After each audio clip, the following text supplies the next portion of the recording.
O Paripense de hoje está registrado no Evangelho de Mateus, capítulo 5, de verso 4. O texto diz: Bem-aventurados os que choram, pois serão consolados.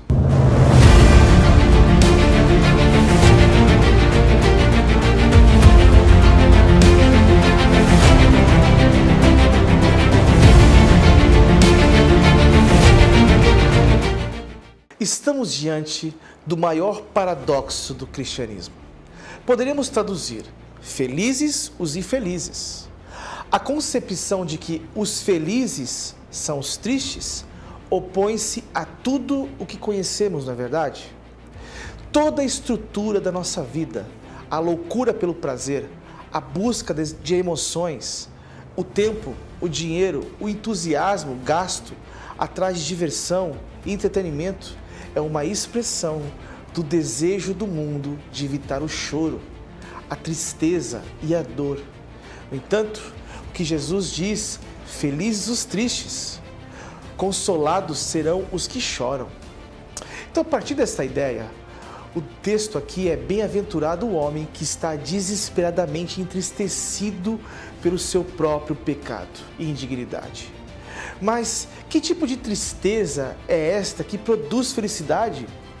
A palavra usada por Jesus para chorar, no grego significa pantoutis, significa lamentar, prantear pelo morto. A palavra aponta uma profunda tristeza que toma conta de todo o ser, que não consegue esconder. Na Septuaginta, por exemplo, é a palavra que descreve o lamento de Jacó quando creu que José, seu filho, estava morto. Não se trata apenas da dor de fazer doer o coração, mas da dor que nos faz chorar. O choro revela os anseios do coração. Chorar é preciso. Muitos estão chorando nesse momento, seja por um luto, por uma dificuldade financeira, pela perda de um ente querido, de problemas conjugais. Precisamos entregar tudo o que temos a Deus, principalmente as mazelas do coração. Eu amo ler o Sermão da Montanha, ele afia o meu ser. Mas esse choro espiritual é algo que necessariamente resulta ao fato de alguém ser humilde de espírito.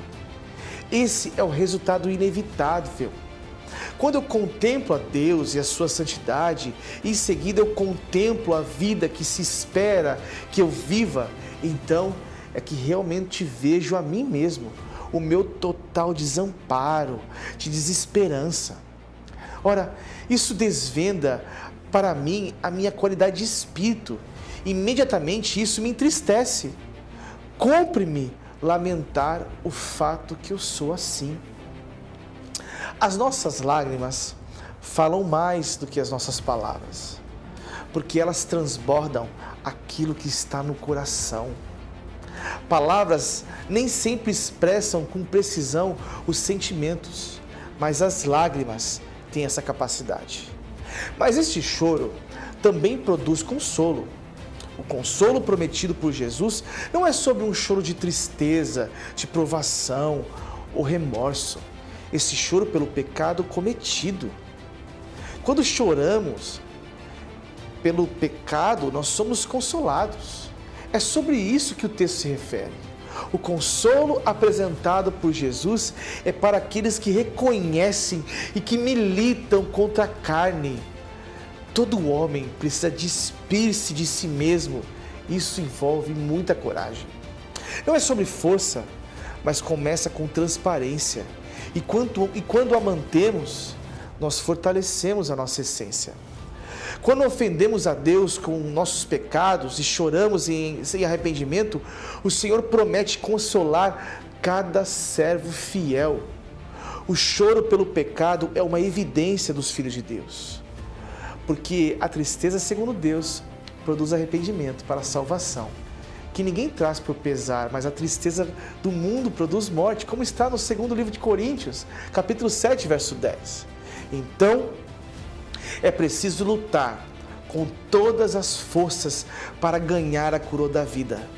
Paulo dizia: miserável homem que sou, quem me libertará do corpo sujeito a esta morte? Então ele dizia, graças a Deus por Jesus Cristo, nosso Senhor, de modo que com a mente eu próprio sou escravo da lei de Deus, mas com a carne da lei do pecado. Romanos 7, verso 24. Isso me lembra as palavras de Wesley, quando ele dizia, quanto mais crescemos na graça, mais ganhamos consciência da perversidade do nosso coração. Então, quanto mais avançamos no conhecimento e no amor de Deus, por meio de Jesus, mais discernimos a nossa alienação a dele.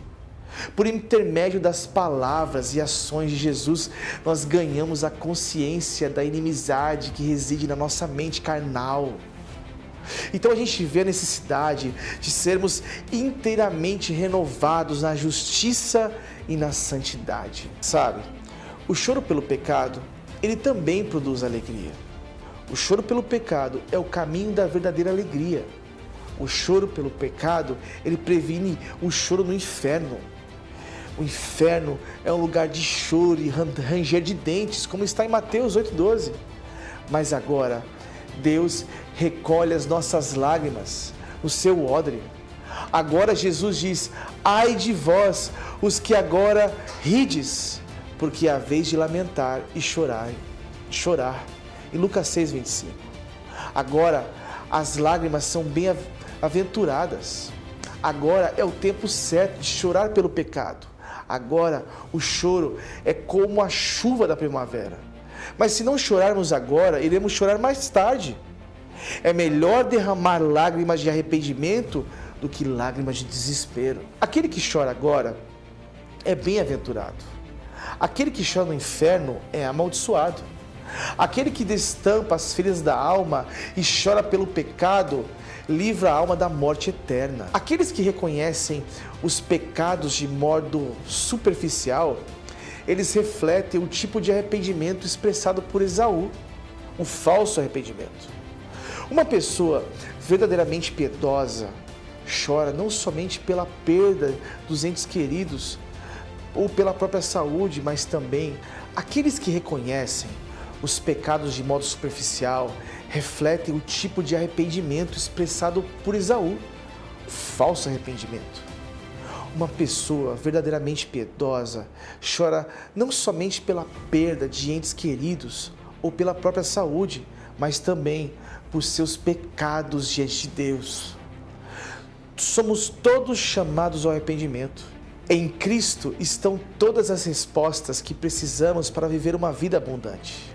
O texto diz, eu sou o Alfa, o Ômega, o primeiro, o último, o princípio e o fim. Apocalipse 22:13. Então, pare e pense. Quando nosso Senhor diz, bem-aventurados os que choram, a bênção não está no choro, mas no consolo. O consolo que o povo de Deus pode esperar, em parte agora e de modo completo, no dia final, é aquele mencionado em Apocalipse. Ele enxugará dos olhos toda lágrima, não haverá mais tristeza, morte, nem choro, nem dor. Todas estas coisas passarão para sempre.